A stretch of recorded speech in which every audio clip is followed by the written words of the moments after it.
காவேரி வந்து விஜய் பிரிஞ்சதால மனசு கஷ்டப்பட்டுட்டு இருக்காங்க. வீட்ல உள்ளவங்க எல்லாருமே வந்து நம்ம கங்காவ வந்து அந்த அளவு பார்த்துக்கிறாங்க. ஆனா காவேரி வந்து அவங்களுக்கு எதுவுமே தரமாட்டேங்கிறாங்க.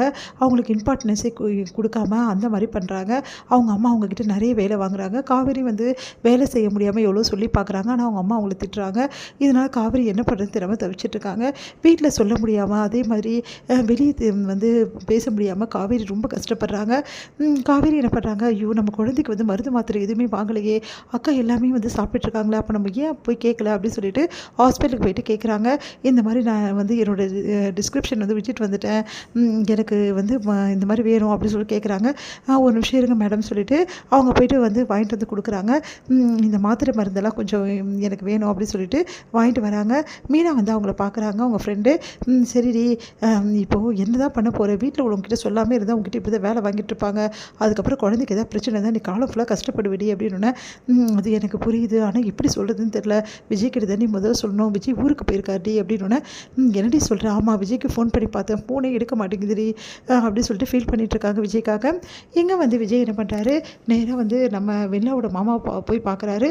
அவர்கிட்ட நடந்த விஷயத்தை எல்லாத்தையுமே வந்து சொல்கிறாரு.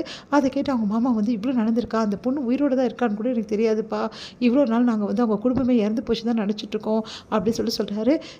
சரிங்க, நீங்கள் வந்து அவங்களுக்கு வந்து வெள்ளாவை கூட்டிகிட்டு போங்க, வெள்ளாக்கு தேவையான எல்லா செலவையும் நான் பார்த்துக்கிறேன் அப்படின்னு சொல்ல, சரிப்பா அப்படின்னு சொல்லிட்டு அவரும் வராரு. என் கையோடு வாங்க ப்ளீஸுங்க சொல்லிட்டு கெஞ்சி கேட்டு கூட்டிகிட்டு வராரு.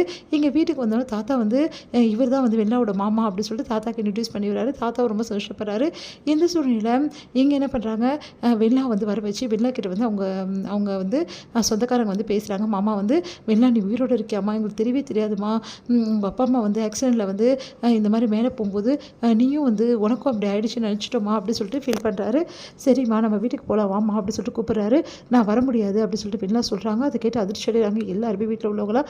என்னம்மா நீ இப்படி சொன்னால் இப்படி, இந்த தம்பியை நீ விரும்பினது உண்மைதான், அந்த தம்பி ஒன்று விரும்பினது உண்மைதான், ஆனால் அந்த தம்பிக்கு கல்யாணம் ஆகிடுச்சுலம்மா, ஒரு கல்யாணம் ஆன பையன் வீட்டில் தங்குறது தப்பு தானம்மா, இதனால் அவங்க ஹஸ்பண்ட் ஒய்ஃப்குள்ளே பிரச்சனையாம்மா, கொஞ்சம் புரிஞ்சுக்கம்மா அப்படின்னோன்னா, இங்கே பாருங்கள் மாமா, நான் வர முடியாது மாமா, நீங்கள் என்ன சொன்னாலும் சரி நான் இங்கேருந்து வரமாட்டேன், இங்கே பாருங்கள் விஜய், நான் இங்கே தான் இருப்பேன், நீங்கள் என்ன சொன்னாலும் சரி உங்களை விட்டு நான் போகவே மாட்டேன் அப்படின்னு சொல்லிட்டு வெளில அடம்பிடிக்கிறாங்க.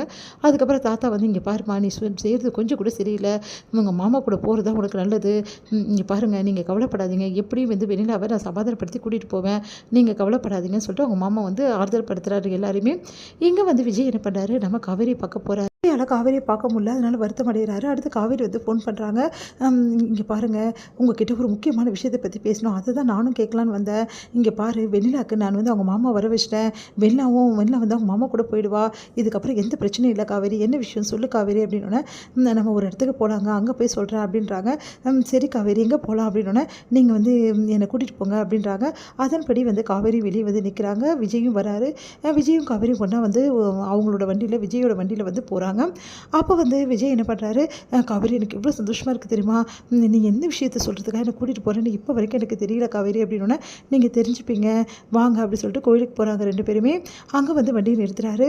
சொல்லு காவேரி என்ன விஷயம் அப்படின்னோடனே, அப்படியே வந்து அவங்கள வந்து ஒரு நிமிஷம் வந்து அப்படியே அழறாங்க. என்ன காவேரி அழுதுட்டுருக்க அப்படின்னோடனே, சாரி விஜய், உங்ககிட்ட நான் அப்போவே சொல்லணும்னு நினச்சேன், நீங்கள் வந்து இப்போது வெள்ளாவோட விஷயத்தை முடிச்சிட்டிங்க அப்படின்னு சொல்கிறீங்க, ஆனால் நீங்கள் வெள்ளாவோட விஷயத்தை முடிக்கலனா கூட சரி, நான் உங்ககிட்ட சொல்லியிருக்கணும், நான் தப்பு பண்ணிட்டேன், ஆனால் இப்போ சொல்கிறேன் அப்படி சொல்லிட்டு அப்படியே விஜயோட கையை எடுத்துகிட்டு வந்து அவங்களோட வயிற்றில் வந்து அப்படியே வைக்கிறாங்க. ஒன்றும் புரியல விஜய்க்கு, என்ன சொல்கிற காவேரி அப்படின்னு அப்படியே வந்து அழறாங்க.